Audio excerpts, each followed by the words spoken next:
Bien, en nuestra ronda de entrevistas en medio de la crisis nos acompaña esta noche el ministro de Hacienda, Ignacio Briones. Muchas gracias por estar con nosotros, ministro. Bienvenido. ¿Cómo están? Buenas noches, encantado. Buenas noches, ministro. Mire, lo primero, a los analistas y a todo el mundo, me imagino que a usted también le sorprendió la caída de la actividad económica de un 3.4%, básicamente un desplome, podríamos decir. Y la pregunta que le queríamos hacer al respecto es si usted no ve que incluso antes, que este número también evidencia que antes del 18 de octubre la situación de nuestras pymes o de nuestra economía también era de cierta fragilidad, o es tamaño el impacto de lo que ha pasado en el último mes y medio. No, es tamaño el impacto. La verdad es que nosotros esperábamos un índice de actividad que, para que la gente entienda, es una medida de cuánto produce la economía mes a mes y se compara contra el año anterior. Nosotros esperábamos una caída, lo habíamos dicho, esperábamos un menos 0,5.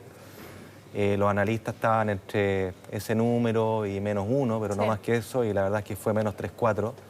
Es la principal caída, la mayor caída desde el 2009, la crisis subprime. Y de hecho, si usted va a la caída de la parte no minera, es decir, el resto de las actividades productivas, la caída es aún mayor, cae 4%. Entonces estamos hablando de una caída muy, muy fuerte, que hace estar bien preocupado de lo que viene por delante y particularmente del empleo. Y particularmente también, ministro, del mes de noviembre, ¿no? Porque aquí estamos contabilizando un octubre que en crisis comienza el 18, pero noviembre es prácticamente un mes perdido. ¿Qué significará esto en términos prácticos para la ciudadanía? ¿Cómo vamos a vivir lo que viene a continuación? ¿Un IMASEC aún más bajo o una caída de la economía aún mayor? Bueno, efectivamente nosotros esperamos un noviembre malo también. No tenemos los números aquí para anticipar el valor, pero ante la magnitud de la caída de octubre, que como tú señalas, es un medio mes. En noviembre fue el mes completo, quizás no con tanta interrupción y violencia, pero sí, o sea, fue un continuo.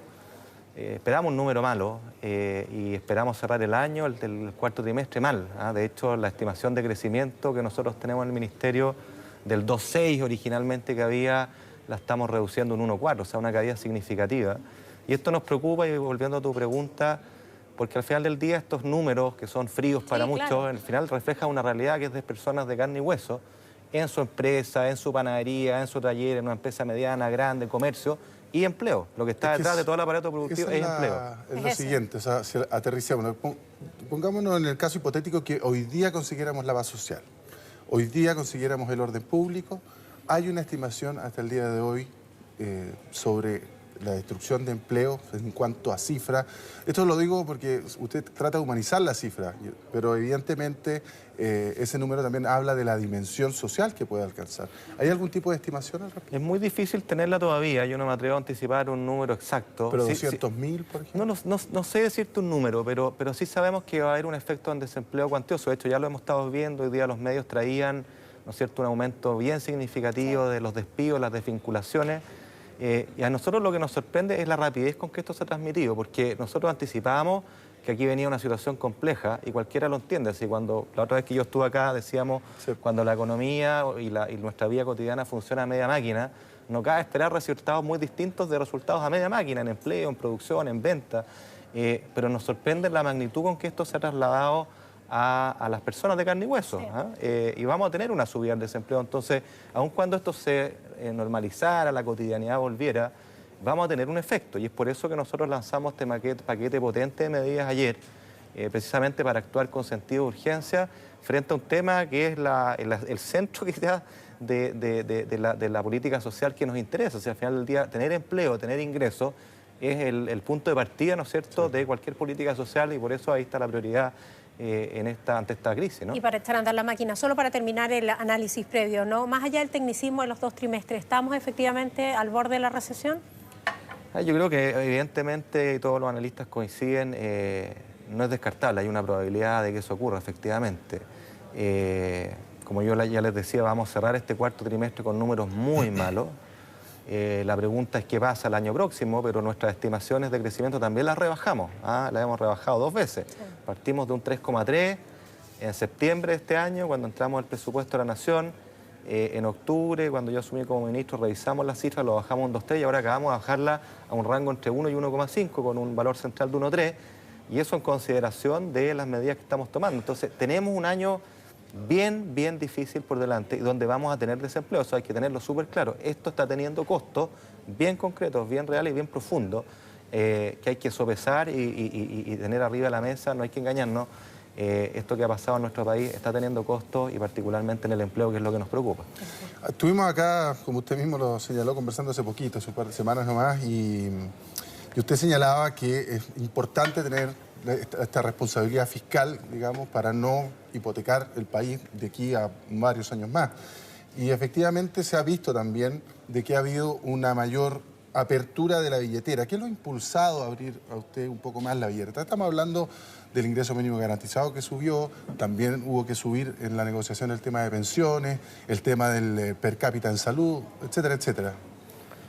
Bueno, la verdad es que déjame partir quizás por la urgencia social asociada a la crisis, porque me permite anclar el concepto. Imaginemos una familia, ¿no es cierto?, que vive un choque inesperado, una contingencia adversa e inesperada, que es lo que está pasando acá. Esa familia ante esa contingencia adversa no se comporta igual que siempre, modifica su comportamiento, ¿no es cierto? Y si tiene que hacer frente a un gasto adicional, va a recurrir a qué cosa, va a recurrir al chanchito, sus ahorros, y va a recurrir al endeudamiento si es que tiene posibilidad de hacerlo. En nuestro caso, estamos recurriendo a ambos elementos. Tenemos ahorros, tenemos capacidad de endeudarnos, pero al igual que cualquier familia, uno no puede ni endeudarse ad infinitum, hasta la eternidad, porque sabemos que puede pasar una vez, 2 veces, pero después tienes problemas y estás acogotado con las deudas.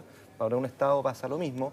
Y a nivel de los ahorros, bueno, siempre conviene dejar algo de plata porque no sabemos lo que pasa después. Entonces, ese es el primer criterio que nosotros estamos ocupando acá. Respecto a tu pregunta de fondo, efectivamente, y me da la oportunidad de señalarlo acá, nosotros como gobierno y con la oposición, con acuerdos, conversando, hemos logrado avances bien importantes que han implicado sustanciales mayores gastos en la agenda social, que originalmente fue planteada por el gobierno, y eso es dinámico, va cambiando de acuerdo al contexto, negociando, conversando, tratando de avanzar. El contexto y las presiones también. Bueno, ese es parte del contexto, ¿no es cierto? Y lo que yo quiero señalar acá es que, y asumo la responsabilidad de alguna manera, porque esto no se comunica bien, es a cuentagotas, es de a poco, ha sido todo muy rápido. O sea, yo asumí creo que hace un mes, ni me acuerdo porque no he parado. Y todo esto ha sido muy rápido.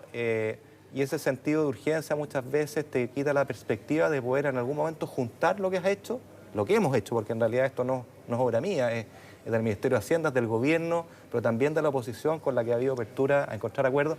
Y déjenme decirles solamente un dato, y yo lo señalé ayer, nosotros hemos mejorado y hoy día se aprobó una gran noticia en la Cámara de Diputados, el proyecto que aumenta las pensiones del Pilar Solidario. Sí.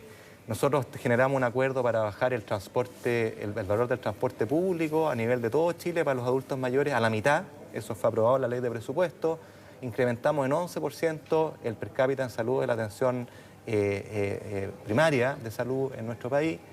Estamos con este proyecto de ingreso mínimo garantizado, que por supuesto sigue la conversación y todo esto se va perfeccionando y nosotros manifestamos nuestra voluntad de avanzar. Y también una cosa poco conocida, yo lo dije ayer, los medicamentos. Claro, 2 cosas finales. Nosotros hemos reservado un monto importante de dinero. ¿Para qué? Para el proyecto de pensiones más largo, de la parte contributiva, la que la gente cotiza mes a mes. Cuando enteremos esa reforma y haya un 5% adicional que se ponga, bueno, el Estado va a hacer un complemento de forma tal de tangibilizar ese recurso, esa medida, ese ingreso, esa pensión, de forma instantánea y no tener que esperar la gradualidad, ¿ya? Entonces, quiero mencionar eso.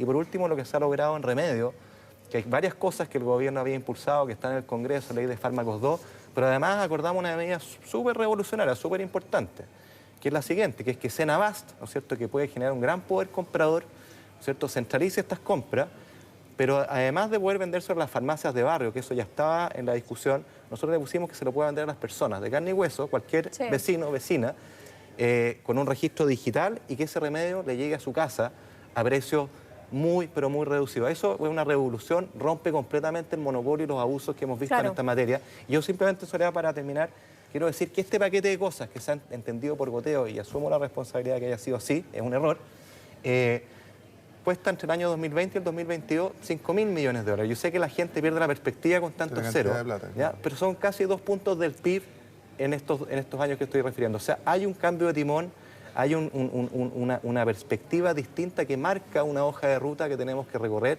y en la cual tenemos un punto de partida hoy día que es bien exigente. Claro, que es lo que usted hizo allí, en jornadas anteriores, en estos 40 minutos, donde dice esto es lo que estamos haciendo y lo vamos a recapitular, y efectivamente se habían mostrado como iniciativa, pero no se había visto el monto total. Yo le pido que ya descartado eso, que son los cambios que se están haciendo en agenda social, a ver si podemos pasar como por una especie de ping-pong, solo porque la televisión obliga un poquito de rapidez en el tiempo para revisar algunos temas que están pendientes y son importantes para algunos sectores políticos, y diría especialmente importante para la ciudadanía. CAE, por ejemplo, ¿cuándo se aborda o qué hay al respecto? Bueno, el CAE, como ustedes saben, presupuesto, nosotros ya acordamos con la oposición en el marco presupuestario una serie de medidas tendientes a condonar las multas y los intereses penales de forma tal de que los deudores del antiguo sistema pudieran acceder al nuevo sistema que es contingente al ingreso. Hay además un proyecto de ley del Ejecutivo, del Gobierno, que hace una reforma profunda al CAE, que tiene varios beneficios, ¿no es cierto?, incluyendo la recompra de la cartera que está en manos de los bancos, incluyendo la posibilidad de escalonarlo, el pago contingente según el ingreso que la persona tenga. ¿Qué es lo que quiere decir esto? Que no es lo mismo que yo pague, por ejemplo, el 10% de mi sueldo para enterar la deuda que asumí cuando gano 300.000 pesos, esos 30.000 pesos para esa persona son muy relevantes, que si gano, por ejemplo, 5 millones de pesos, esos 500.000 pesos que corresponden al 10% de esa persona con alto ingreso es distinto que el otro. Entonces, es diferenciar y escalonar esto, y yo creo que hay un espacio, ¿no es cierto?, para, al alero de ese proyecto, reponer la discusión y mejorarlo, ¿no es cierto?, y ir haciéndose cargo de este problema. Royalty minero. No están los planes del gobierno, así que no le puedo dar una respuesta en ese sentido. Y sobre el IVA regresivo, la propuesta que hace el expresidente Ricardo Lagos, es decir, de devolver el IVA a todos aquellos que ganan menos de 400.000 pesos. ¿Hay disposición? Yo creo que es una propuesta interesante, porque es mucho mejor que aquella que típicamente se da, que hacer una tasa distinta de IVA, por ejemplo, los artículos de primera necesidad, que a mí en lo personal no me gusta mucho, porque cuando, por ejemplo, usted dice voy a bajarle el IVA al pan, bueno, se lo baja al pan corriente y a la más cara de las baguettes. Entonces está dándole un beneficio a aquella persona que queremos beneficiar, pobre, pero también a aquella persona que tiene gustos muy exclusivos y caros, y la verdad es que uno quisiera concentrar esos esfuerzos en las personas que más lo necesitan. Ministro, hoy el presidente, de manera complementaria, digamos... Pero solo para terminar el punto, ¿sí? Esa es una propuesta interesante, pero hay que tener conciencia de lo siguiente. El IVA, para bien o para mal, hoy día en Chile, representa más o menos la mitad de la recaudación. ¿Ya? Entonces hay que hacerse cargo de, bueno, cómo compensa esos ingresos, y por lo tanto, siendo una idea interesante, yo creo que hay que evaluarla en contexto general. En contexto general y con seriedad, ¿no es cierto? Y al final, ¿sabes qué, Soledad?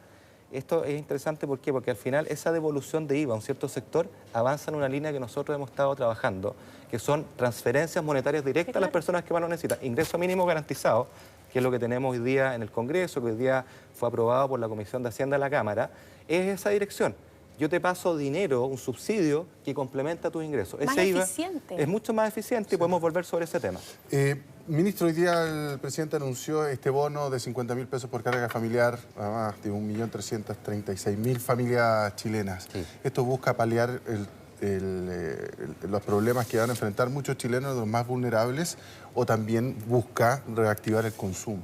Bueno, tiene varios elementos, ¿no? Esto, para que se entienda, es exactamente equivalente al bono marzo, ¿no es cierto?, que implementó en su ocasión la presidenta Bachelet, el mismo universo de beneficiarios, los montos son los mismos, en promedio esto implica un beneficio para un hogar tipo con dos cargas, ¿no es cierto?, una persona y una carga de 100.000 pesos, pero que puede variar dependiendo de cuántas cargas hay en el hogar. O sea, acá no hay nada nuevo que se esté creando, es exactamente replicar el esquema. ¿Y hay más medidas respecto del incentivo al consumo? Bueno, volviendo a tu punto, o sea, evidentemente este bono es un alivio para gente que ha perdido ingresos, que además lo ha pasado mal en estos días, como muchos miles de chilenos, y además, por supuesto, un estímulo para poder en un mes como los que siguen, poder gastar, ¿no es cierto?, poder dar un alivio, ¿no es cierto?, a esas personas, y obviamente eso reactiva el consumo, por supuesto. Sí, usted ha explicado en esta presentación del plan de los 5.500 millones de dólares, ministro, que hay una combinación de deudas y activos. Voy a intentar nuevamente interpretar a quienes nos ven a esta hora que dicen hay plata guardada. ¿Por qué no vamos en búsqueda de nuestros ahorros y por qué eso se ha manejado con la mano más apretada? Mire, el criterio acá es bastante simple, y vuelvo a la familia. Cuando usted tiene una coyuntura, un choque excepcional, que es de una sola vez, es por un puro año, usted rompe el chanchito y se endeuda para afrontar esa catástrofe, ese problema, porque después usted sabe que tiene ingresos que le permiten, ¿no es cierto?, pagar la deuda y reponer sus ahorros, ¿ya? Pero si usted enfrenta una coyuntura que es permanente, que no es solo un año, sino que son 2, son 3, son 4, si usted se endeuda, ¿no es cierto?, mucho, y si usted se agota todos sus ahorros, la verdad es que en algún momento se le va a acabar la línea de crédito. Sí, yo lo entiendo, pero hay economistas que usted mismo ha escuchado que dicen hay más ahorrado. Vamos en búsqueda de eso. No hay más ahorrado. La verdad es que nosotros tenemos ahorros por más de 20.000 millones de dólares. Yo quiero poner en perspectiva lo que estamos proyectando para 2020 como uso de fondos. Estamos usando 16.000 millones de dólares, que consisten en 9.000 millones de dólares de endeudamiento y más de 7.000 millones de nuestros ahorros. Entonces, la idea que quiero transmitir acá, que eso es correcto cuando usted enfrenta una coyuntura de un año, pero trate de hacer el ejercicio si replica ese monto al año siguiente, al año siguiente y al año siguiente, no es sostenible. No es sostenible. Ministro, nos dio un no rotundo, pero lo dejamos pasar. Ayer el presidente del Senado, Jaime Quintana, dijo que los empresarios estaban un poco ausentes del debate. Ha habido discursos grandilocuentes, hay que meterse la mano al bolsillo hasta que duela. Y ahí es donde uno ve poca proactividad. No sé, a lo mejor yo estoy equivocado y usted nos puede dar claridad. Por eso, por ejemplo, también le hablábamos del royalty minero. A lo mejor estas grandes empresas, estos grandes grupos, los grandes patrimonios, también pueden ponerse con propuestas. ¿Les ha llegado alguna propuesta?